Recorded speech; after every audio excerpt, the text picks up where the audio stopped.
অসমৰ ধেমাজি জিলাৰ বৰদলনি অঞ্চলত অৱস্থিত প্ৰায় আহোম ৰজা শিৱসিংহৰ দিনতে প্ৰায় 1717 চন মানতে প্ৰতিষ্ঠিত হোৱা প্ৰায় 300 বছৰীয়া এই থানখনত আমি প্ৰচাৰ প্ৰসাৰ আৰু এই থানখনৰ উন্নয়নৰ হেতুকে আন্তঃগাঁথনি উন্নয়নৰ হেতুকে আমি বৰশীয়া পৰ্যায়খন এবাৰ দ্বিতীয়বাৰলৈ আয়োজন কৰিছোঁ।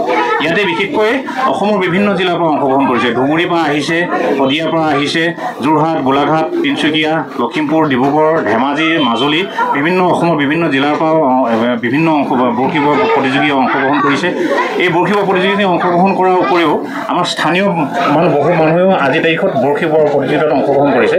আমাৰ লক্ষ্য উদ্দেশ্য আছিলে প্ৰচাৰ প্ৰসাৰ ক্ষেত্ৰত যদি আমি চাবলৈ যাওঁ আজি দেশত এই থানখন 300 বছৰ পুৰণি থান হিচাপে যিভাগে আমাৰ প্ৰচাৰ প্ৰসাৰ হ'ব লাগিছিল, আন্তঃগাঁথনি যিভাগে নিৰ্মাণ হ'ব লাগিছিল বা উন্নত হ'ব লাগিছিল তেনেধৰণে হোৱা দেখা পোৱা নাই।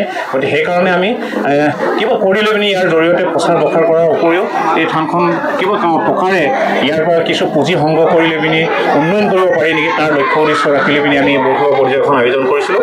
আৰু ইয়াতে আমি বিভিন্ন ধৰণৰ পুৰস্কাৰ ঘোষণা কৰিছিলোঁ। পুৰস্কাৰবিলাক এনেধৰণে আছিলে 35,000, 25,000, 15,000, 10,000 5টা, 5,000 10টা আৰু কনিষ্ঠ পুৰস্কাৰ 3,000।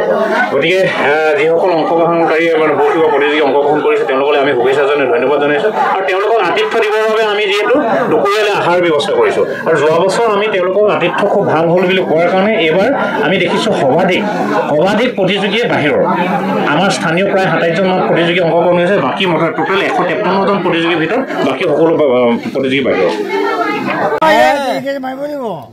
3 কেজি 620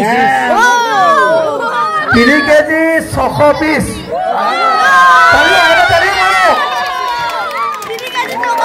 হতাশ নহ'ব।